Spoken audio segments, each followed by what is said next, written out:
the men that's incarcerated. And today I received thank you from them. Some of them was telling me, "Wow, they've been in so long that they haven't received anything like that," and and they were so appreciative of receiving that.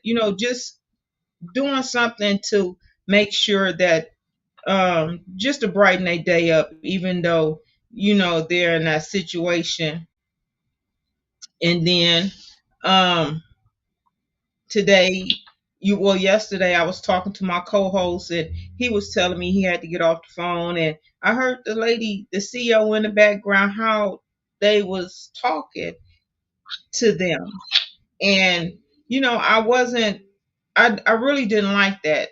They are still men regardless of the situation. My thought on that is that if you don't like the job that you um apply for, then leave. Go find a job that you or that's for you.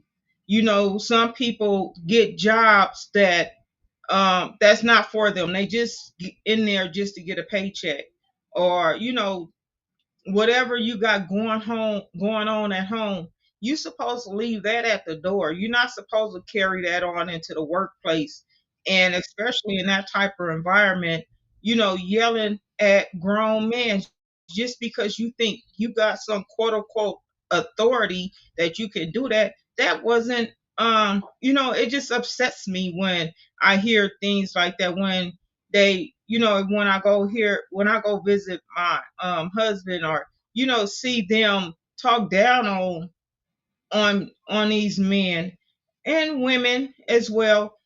Little do they know, they are an inch away from being trading places with them. Because who are we to look down on someone in that position? We all had did things and got away with it, but some people got caught. Some people got didn't do things, and they're sitting in prison for things that they didn't do. So, then to not hear from my co-host, because he usually called me at least twice on the day of our shows, and I got kind of worried, you know, because I didn't hear from none of them today. I did hear from my husband because he's in Denver, but I didn't hear from my brothers from Texas. But I am so glad that I have him on the phone with me.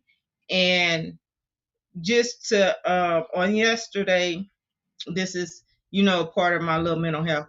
I went into a slight little depression because I went on Facebook and I seen that one of my dear friends, she passed away yesterday. And then I got a phone call later that evening saying that my uncle passed away. So that kind of threw me in a little funk, but I came out of it and I'm ready to talk. And I see my co-host picture is up on the screen, and I know he's ready to jump in. Cornel, how are you doing on this evening? Hello, man. How you doing tonight? And I feel pretty good tonight, man. Even though I'm going through a family crisis tonight, man, I still feel good because God is good all the time, and all the time God is good. Yes. And I'm glad that you had a great holiday season with your grandkids. It was pretty nice to talk,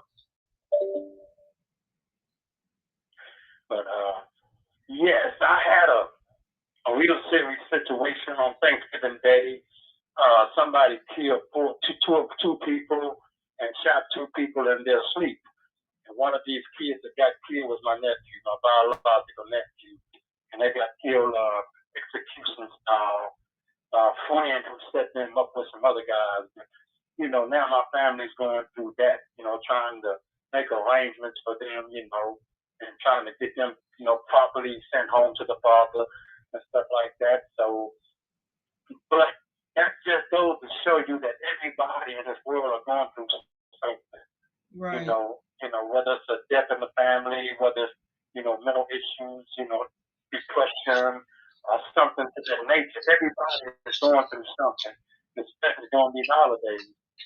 So that was something we was not expecting, for my nephew to get killed on Thanksgiving Day.